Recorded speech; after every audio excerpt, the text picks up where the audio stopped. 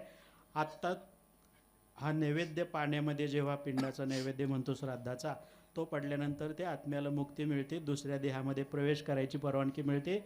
कोणाच्या ना कोणाच्या रूपानं मनुष्य देहानं या कदम कुटुंबियामध्येच त्यांचे विचार पुनश्च शृंखला चालत राहावी याकरता भगवंता त्यांना मानव योनीमध्ये याच कुटुंबामध्ये जन्माला घाला अशी देवाला प्रार्थना.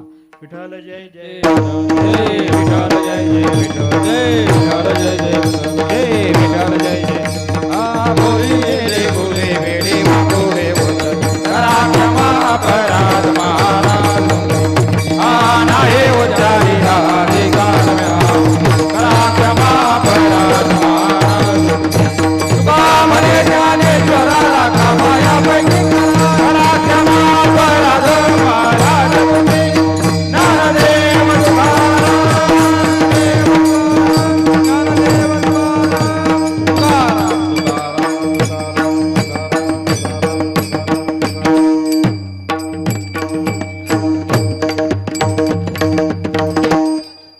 आरती ज्ञान राजा